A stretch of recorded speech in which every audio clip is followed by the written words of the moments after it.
किसी ना किसी पॉइंट पे तो यार हम सबने ये एक्सपेक्ट किया था कि जो चाइना के अंदर जो इकोनॉमी स्लो डाउन हो रही है उसका इम्पैक्ट कहीं ना कहीं क्रिप्टो पे आएगा, और अभी था भी। लेकिन एवरग्रांदे की खबर का एकदम आना कि बैंक्रप्सी का जो उसने यूएस के अंदर फाइल करी है, दैट जस्ट शोज कि हालत खराब है। एवरग्रांदे चाइना की one of the biggest companies हैं, दुनिया की one of the biggest real estate company है।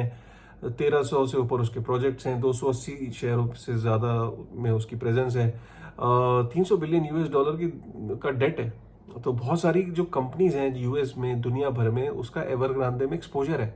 तो एवरग्रांदे का जो फॉल आउट का मतलब ये है कि पूरी दुनिया भर के जो फंड्स हैं, बैंक्स हैं, उन सबका जो एक्सपोजर है एवरग्रांदे में, that can really lead to domino effect, जो हमने एफटीएक्स के केस में देखा था। तो ये एक तो बुरी खबर है। दूसरा ये कि चाइना की economy overall is on a slow down. China की इकोनॉमी डिपेंडेंट थी एक्सपोर्ट्स पे, exports have fallen down by 15%। ठीक है, तो उसमें क्या है कि भाई manufacturing sector has also taken a hit.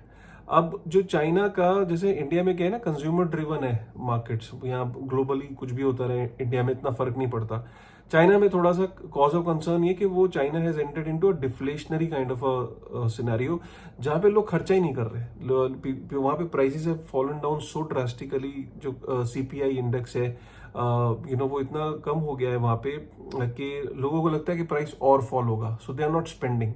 सो वो डिफ्लेशनरी मार्केट में जाने की वजह से वहाँ पे people are not spending, consumer demand है नहीं, एक्सपोर्ट्स फॉल कर रहे हैं, दुनिया भर में लोग चाइनीज प्रोडक्ट की डिमांड नहीं कर रहे हैं। कई कंट्रीज के साथ उसका जो ट्रेड था वो नेगेटिव में जा रहा है। तो ये चाइना के लिए एक बहुत बड़ी बुरी खबर है।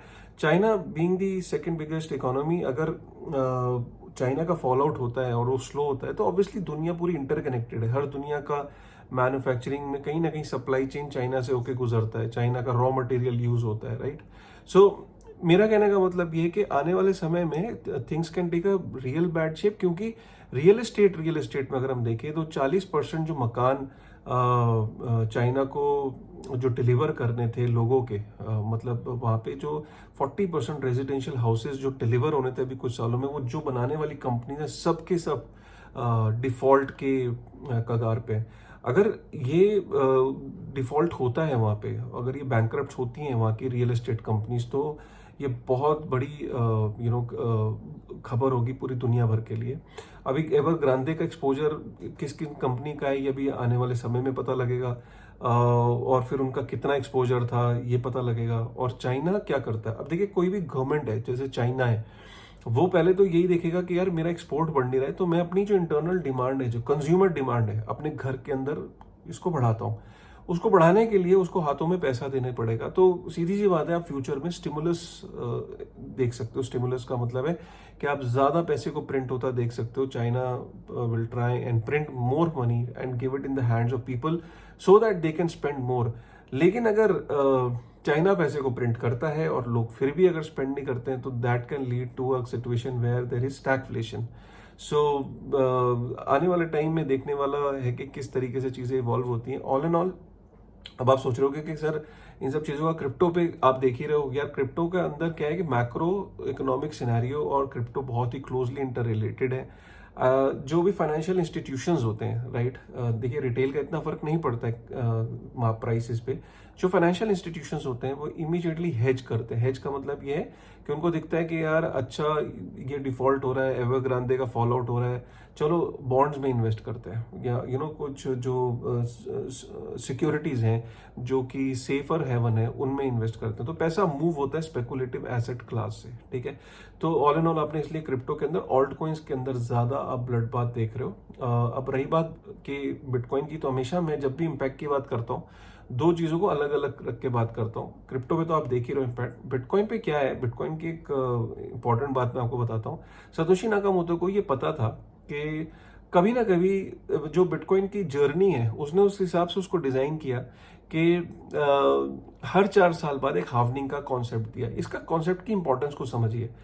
सतोशी नाकामोटो का ये मानना था कि जब बिटकॉइन की जर्नी में काफी सारे वेल्स, अपने टाइम में वेल्स, गवर्नमेंट, मीडिया, ऐसी न्यूज लाके कई एसेट क्लास को दबाते हैं, राइट। जैसे गोल्ड है, गोल्ड को के प्राइस का एक्चुअल उसका जो पोटेंशियल है, जो पोटेंशियल प्राइस है, वो अचीव नहीं कर पाया gold. Despite all the chaos and everything, because कहीं ना कहीं जो गोल्ड के प्राइस है उसको आप थ्रू नरेटिव्स और थ्रू शॉर्ट सेलिंग आप उसको प्रेस कर सकते हो, राइट। तो जैसे कि सपोज करिए जेपी मॉर्गन के पास one of the biggest holder of gold है, यूएस के पास इतना गोल्ड है, जैसे गोल्ड बढ़ने लगता है, राइट, तो वो जेपी मॉर्गन शॉर्ट कर देता है, या कोई न्यूज आ जाती है गोल्ड से रिलेटेड कि नई नई खदानें मिल गई, सी के अंदर गोल्ड बहुत है, वहां पे सी के अंदर से गोल्ड निकलने वाला है, कुछ इस तरीके के नैरेटिव से गोल्ड के प्राइस को सप्रेस कर दिया जाता है, और जो लॉन्ग और शॉर्ट की गेम है, जो व्हील्स हैं, वो करती है।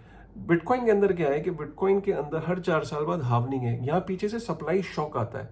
तो चाहे इकोनॉमी के अंदर, मैक्रो के अंदर कुछ भी हो रहा हो, जो अल्टीमेट डायनामिक्स है सिर्फ बिटकॉइन के प्रति मैं ये बात कह रहा हूँ, वो ये कि जब सप्लाई शॉक लगता है तो उसकी 4 साल बाद नरेटिव एकदम चेंज हो जाता है कि यार बिटकॉइन की सप्लाई, जो फ्रेश सप्लाई है वो हाफ हो गई है, राइट। तो इस वजह से उसकी जो पीछे से जब सप्लाई कम होती है, and when there is demand जो है वो हर दिन हर पल जो इंक्रीज हो रही है, तो इससे बिटकॉइन के प्राइस पे हमेशा एक बुलिश मूवमेंट रहती है। कोई भी दुनिया में ऐसी एसेट क्लास नहीं है कि जो हर 4 साल बाद उसकी सप्लाई आधी हो जाए। कोई आप बता सकते हो ऐसी कि जिसकी आधी हो जाए सप्लाई? पहली ऐसी एसेट है, ये ऐसा प्रोग्राम किया है प्रोटोकॉल के अंदर, ये कोड के थ्रू एम्बेड कर दिया गया है कि सप्लाई का जो शेड्यूल है जो उसका बिटकॉइन का, वो इस तरीके से कि विद टाइम जो है वो डिफ्लेशनरी है, विद टाइम वो नीचे की तरफ ग्राफ जा रहा है सप्लाई का। तो हालात कुछ भी होते हैं, मैक्रो इकोनॉमिक्स में कुछ भी हो, तो टेम्पररी फेज के लिए ऑब्वियसली बिटकॉइन पे इम्पैक्ट आता है, बट जैसे ही वो हार्वनिंग की तरफ का जब सिनेरियो इवेंट आता है, तो हमने हमेशा देखा कि प्रीवियस हार्वनिंग के हिसाब से भी अगर हम देखें तो प्राइस जो है वो हमेशा बुलिश रहता है। तो इसीलिए जब आपको कहते हैं कि आप जब क्रिप्टो को ओवरऑल देखते हैं तो बिटकॉइन को अलग देखिए, क्रिप्टो को अलग देखिए। बिटकॉइन के अंदर सप्लाई जो डिफ्लेशनरी सप्लाई है, वो उसमें कोई डाउट नहीं है कि भाई वो हर 4 साल बाद वो हाफ होती चली जाती है। लेकिन जो बाकी ऑल्ट कॉइन्स है, वहाँ सप्लाई को लेके कभी भी सप्लाई के शेड्यूल चेंज हो जाते हैं। काफ़ी सारी जो सप्लाई है वो इनसाइडर्स के पास होती है, तो जब उनका टाइम आता है वो डंप कर देते हैं। एंड ये कोई गारंटी नहीं है कि जो छोटे छोटे स्मॉल कैप्स हैं उनके अंदर सप्लाई जो है वो बढ़ाई नहीं जा सकती, राइट। सो ये बहुत इंपॉर्टेंट पॉइंट है समझना कि जब हम बात करते हैं कि ओवरऑल मैक्रो इकोनॉमिक्स का क्रिप्टो पे क्या इम्पैक्ट होगा, तो उसका बिटकॉइन पे मिनिमल इम्पैक्ट होता है, बिकॉज बिटकॉइन इस तरीके से डिजाइन किया गया है। और जो क्रिप्टो है ऑब्वियसली उस पर उसका ज्यादा इम्पैक्ट होता है, because cryptos are more like a securities. जिस तरीके से स्टॉक मार्केट पे ज्यादा इम्पैक्ट होता है ऐसी न्यूज का, सिमिलरली उसका क्रिप्टो पे भी सिमिलर इम्पैक्ट होता है, और हमने ये देखा है ये अभी पास्ट में। सो ऑल इन ऑल ये बहुत इंपॉर्टेंट अपडेट था। इसीलिए मैं कहता हूँ कि जो स्पेसिफिकली बिटकॉइन की बात करता हूँ कि वो एक स्प्रिंट नहीं है, 100 मीटर की रेस नहीं है, वो एक मैराथन है। मैराथन के अंदर क्या टेस्ट होता है? मैराथन के अंदर आपका पेशेंस और आपका स्टेमिना टेस्ट होता है, और जो फिट हैं वही सरवाइव करेंगे।